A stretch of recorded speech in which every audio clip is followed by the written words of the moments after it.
There was something so pleasant about that place.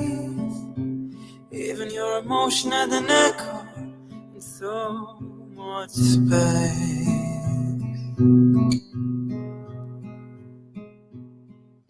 And when you're out there without care, I was out of touch.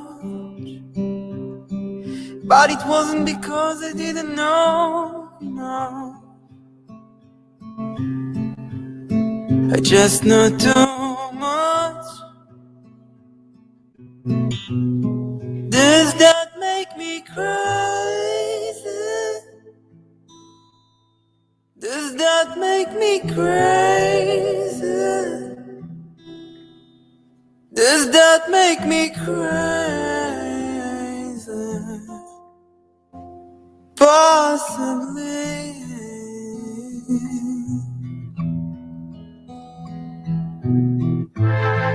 I hope that you're having the time of your life.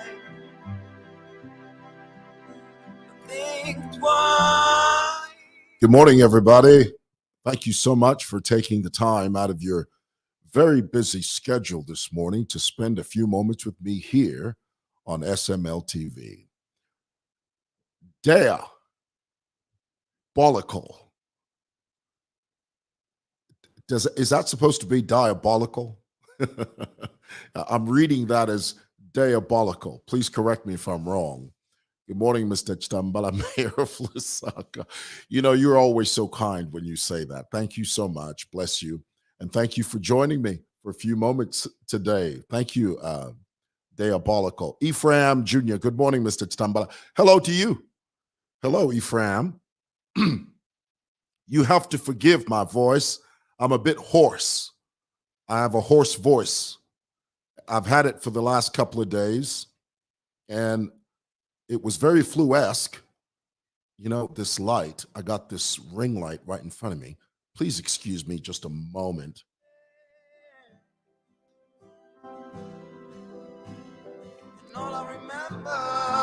It keeps flickering.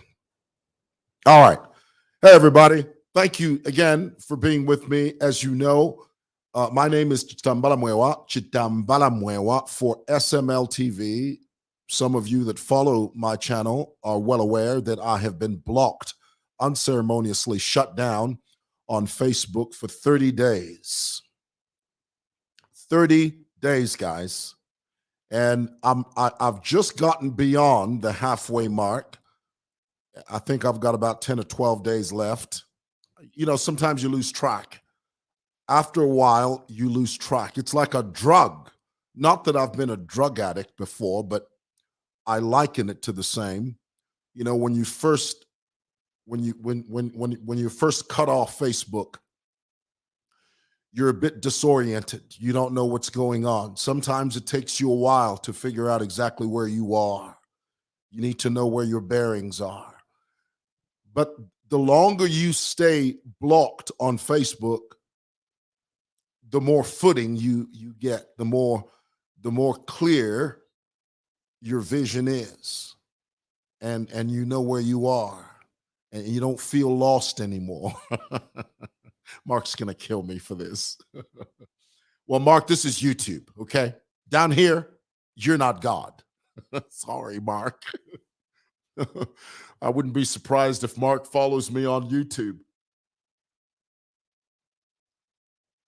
Of course, I'm joking, because I know some of you are gonna. Who do you think you are, Mark? To follow you, when you are being disingenuous. Yeah? How can you be so prideful? That Mark can follow you. Guys, it's a joke. Goodness, relax. Welcome to my YouTube channel.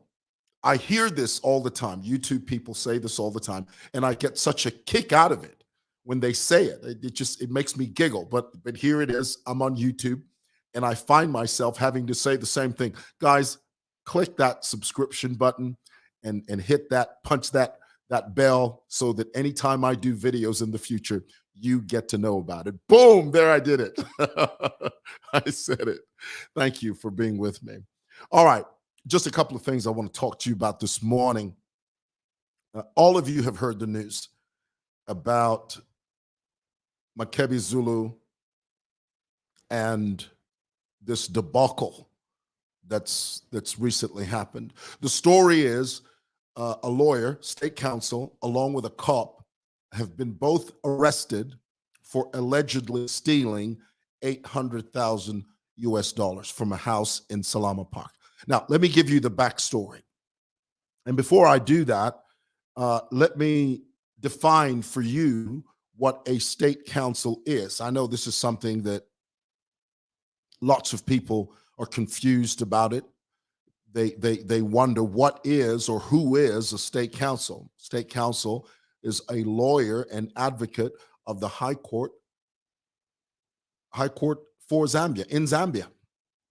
I really should have put in Zambia there, not for Zambia.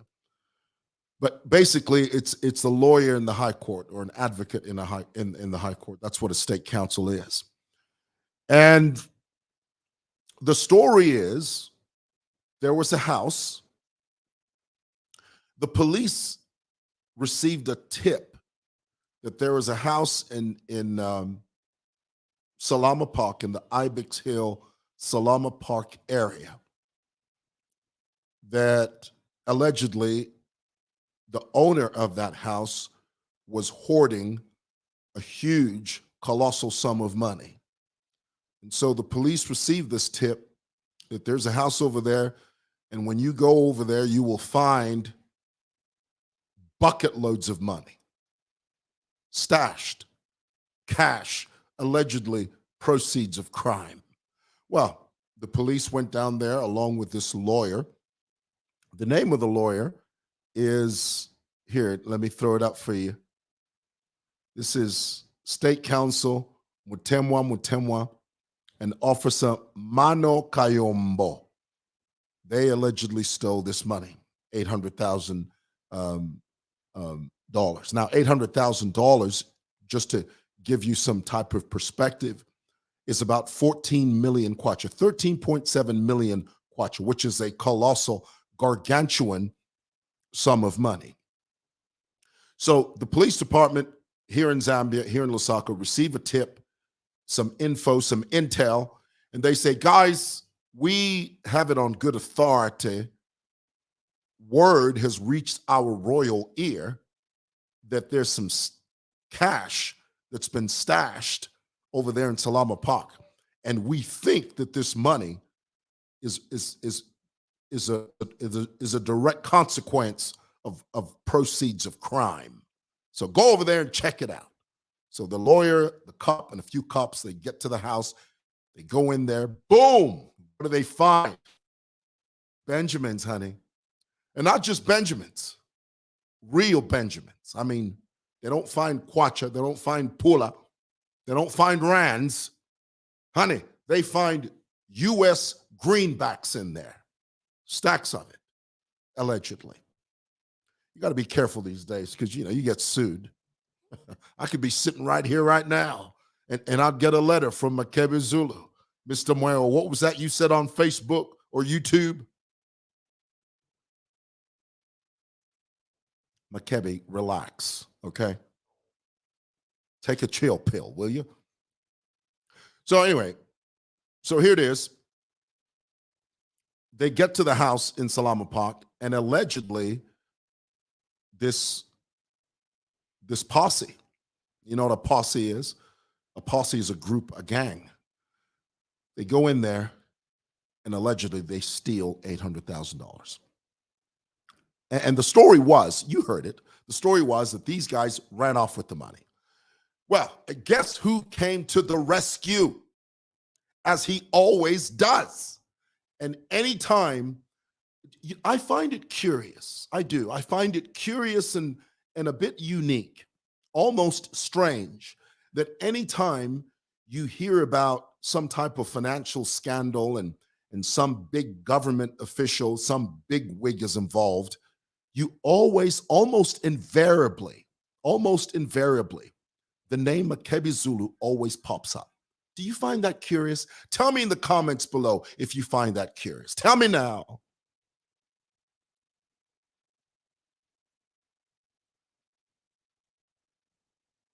Oh, it's counsel. That's right. You're right. Oh my goodness. Let me correct that.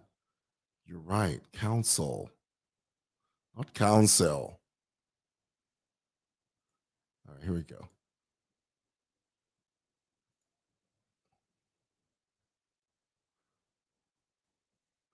Sorry about that.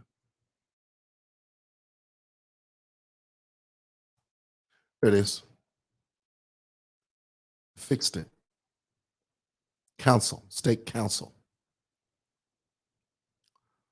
I'm going to fix this as well. Give me a moment. While I'm fixing this, I want you to tell me if you find that curious. Do you find that curious? I find it curious. I do. Somebody said, don't get sued. Philip Kingsley says, have you been praying and fasting? Well, do you find that curious that every single time some bigwig, some big politician, or some big connection within the government or system or the prior regime, or the former administration, some bigwig that's been accused of doing something outlandish, something crazy, something to do with huge sums of money, guess who always comes to the rescue and whose name is always attached to their defense? MAKEBI Zulu. Every time I turn around, I see that name. Goodness. Do you find that curious? I find it curious as all get out. My question is this: how in the entire hell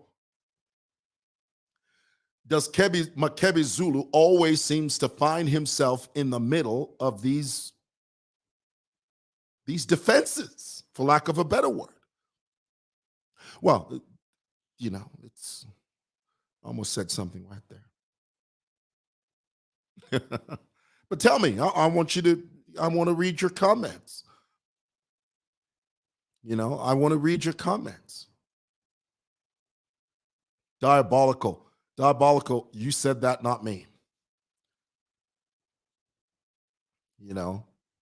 It is one lawyer who is always busy defending people who steal from the government.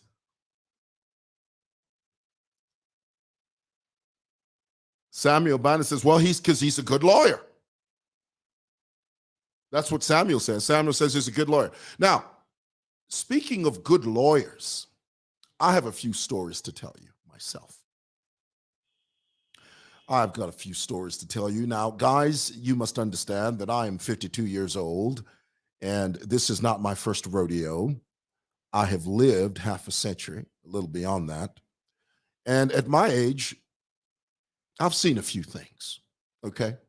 I haven't seen everything, but I've seen a lot. Okay, so I'm not wet behind the ears. I don't have green fingers, okay? Is that the right analogy, green fingers? Is that what you're supposed to say? I'm trying to communicate to you that I'm not inexperienced when it comes to life and all things pertaining to life. So here's my point. Let's talk about good lawyers. Is there such a thing? And I'm so glad, Samuel Banda, thank you for that comment. Bless your heart. Is there such a thing as a good lawyer? Do good lawyers exist? I mean, are there people, in America, lawyers have a bad name. They're called ambulance chasers. Anytime you're hurt, there's a lawyer that's right there giving you his card, telling you, hey, listen, as soon as you feel better, we're going to sue the socks out of this company. So, there's this perception in America that lawyers are sharks. Donald Trump tells that famous story. There's that famous scene, former President Donald Trump, he's sitting in his office over there at Trump Towers. This was many years ago. And he's got two lawyers that are sitting, with him at his desk. And some journalists walk in. And the first thing Donald Trump says to the journalists, he says, do you know who these guys are? And the journalists didn't seem to know who they were. And Trump says, these guys may look innocent, but they are killers in the courtroom. They're sharks. They're killers. These guys will come after you, and they're like shark to blood. They're killers, he said. Of course, he was joking, but I think the point of what he was saying was that sometimes lawyers are animals. Sometimes lawyers will, I think it's a great thing when you have a lawyer that's defending you because you truly have been falsely accused. But then again, there's a flip side to that everybody's presumed innocent until proven guilty, which is a good thing. But it doesn't negate the fact that there are certain lawyers out there. They will kill for you. They'll maim for you, all in the name of money. Yeah, to answer the question, yes, I've experienced good lawyers. I've also experienced bad lawyers. I'm very pleased to say that the team that I have now, I have a legal team now, and I think they're fantastic. They're wonderful. But I've had experiences in the past with bad lawyers. I remember I had a lawyer that, and we had him on a retainer. I'm not going to say who the lawyer is. And you know what a retainer is. Like you hire a lawyer, not just, when you have a lawyer that you have retained, a lawyer that's serving you on a retainer means you pay him every month. You pay him like a salary so that in case you do get in trouble, you don't have to run around looking for a lawyer because you already have a lawyer and he's on a retainer. All you do is call him up and say, hey, I'm in trouble. I need you to come and help me or to rescue me. So when you have a lawyer, when you have retained a lawyer, it's much easier to navigate through legal issues because he's there, he's readily available. It's a nightmare when you're in trouble and you have to start looking for a lawyer. Imagine for a moment if for some reason you fall into some type of trouble and then your family members come to see you over there at the jailhouse. And then you start having the conversation, well, we need to start looking for a lawyer. That's a headache. You have to start shopping around. But when you have a lawyer that is on a retainer, in a sense, you have hired this lawyer. This lawyer works for you. Anytime you need him, he's a phone call away. We had that. We had a lawyer that we had retained. And I got in trouble. As life is, I got in trouble. And I phoned my lawyer up and I said, hey, I need to get up out of here. You need to come down here and get me out. Do you know what that lawyer said to me? He said, do you have 30,000 kwacha? I said, what? I said, yeah. Now, remember, I'm sitting in a jail cell, okay? Your first point of contact is, first of all, you call your wife and you tell your wife, hey, honey, I'm in trouble. You explain everything to her because God forbid, the worst thing that could ever possibly happen is for you to get in trouble and then your wife doesn't know about it and she hears about it or reads about it in the press or on the internet. You are in trouble. If your wife gets the news on the internet before she hears it from you, oh, honey, you're in trouble. So here's my advice. Number one, when you get in trouble, the first person you call is not your lawyer, it's your wife to tell her. Give her the rundown. Just break it down for her. Say, honey, this is what's happened. I'm here and I've been charged with blah, blah, blah, blah, blah, blah, blah. So that she knows. So that anyone that phones her, she can say, yes, I've spoken to him. The worst thing is people calling your wife and your wife says, he's in prison. What in the entire hell has he done now? You never want that. Okay. It's always better when relatives and friends call your wife and your wife says, yes, no, I'm aware. It sort of cushions the whole thing. So anyway, So we had a lawyer that we had retained, and we'd been with him for this firm for years. I mean, for about 2-3 years, you know. So here it is, I'm in trouble. And I call him up and I say, hey, you need to do your thing, man. The first words out of his mouth, you have 30,000 kwacha. I said, for what? He said, to get you out. I said, get me out for what? I didn't kill anybody. You want 30,000 kwacha from me now? I didn't kill anybody. He says, well, if you don't get the 30,000, you're going to have to spend the night in jail. That's when you know you've got the wrong lawyer. Boom, I said it. And I don't mind saying that. If that hurts you, if that rubs you the wrong way, oh well. That's when you know you've got the wrong lawyer. If your lawyer, all your lawyer talks about is money. Now, let's not be naive. Yes, money makes the world go round. We know that. Yes, money is why we do what we do. But there does come a time when your client's interest should sort of step ahead of your desire to make a killing. Boom. Ooh, stick that in your pipe and smoke it, honey. Let that sizzle in your spirit. This is a word to you lawyers, you young ambitious lawyers. If you think for one moment that all you can do is take advantage of a situation so that in that moment you can make a killing, you're a bad lawyer. You're not a good person.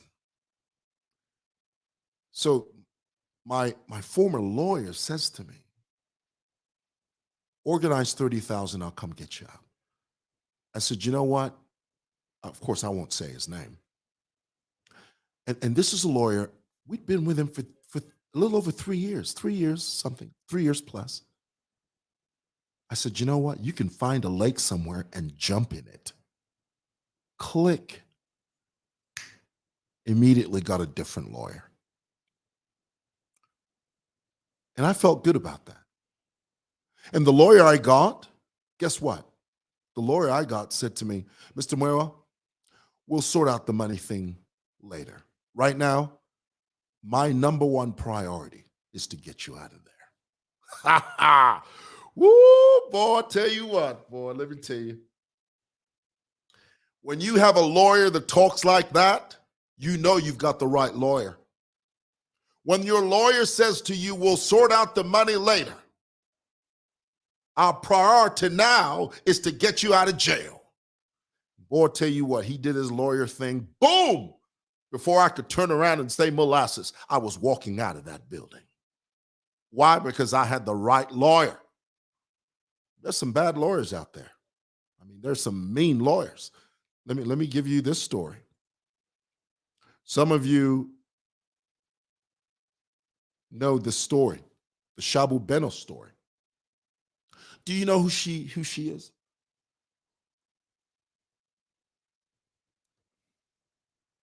Tell me in the comments below if you know who she is.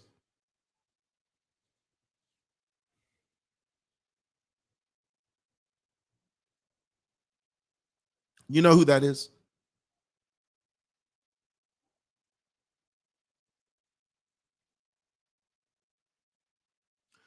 Shabu Benos, for those of you that don't remember, a few years ago, about 2-3 years ago, she was in a relationship, a long-standing relationship with a local businessman here in Lusaka, and they were fighting.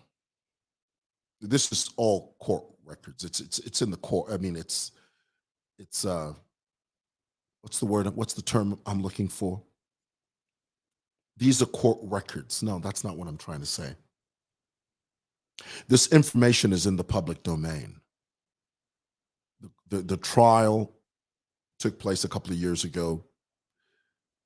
And in the midst of the fighting and the struggling, she took a dagger and she plunged it into his back in an effort to get him off of her. And he consequently died. And, you know, the story was that she tried to get him to the hospital, and by the time they got to the hospital, he died. It was a very famous case. And she was sentenced to death.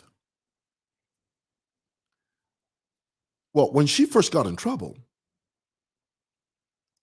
if I were to tell you the name of one of the first lawyers that went to see her in an effort to try to get her to hire him as her lawyer, if I were to tell you the name of the lawyer, I mean, you would instantly recognize the name. It's a very famous name. The very first thing that this lawyer, and I will leave this lawyer nameless because I don't want to get sued. Hello. So anyway, this lawyer sits down with Shabu Benos. And Shabu, the first thing the lawyer said to Shabu Benos was, "Do you have any property?" And she said, "Yes." He says, "If you want me to defend you, sell your property and I'll defend you. My fee? A little over 300,000 kwacha. Sell your property. If you want me to defend you, sell your property." That's a bad lawyer. A bad lawyer is a lawyer that sees you in trouble and takes advantage of your trouble and tries to hit you and tries to bleed you dry in an effort to enrich themselves. Boom! That's a bad lawyer.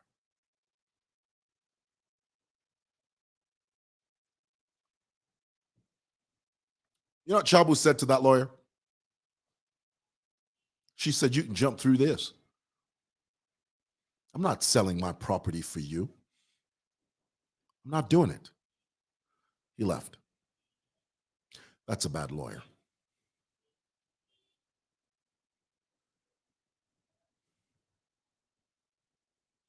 So, my question then is, MAKEBI Zulu, the MAKEBI Zulu League, I call them the MAKEBI Zulu League. My question is it possible?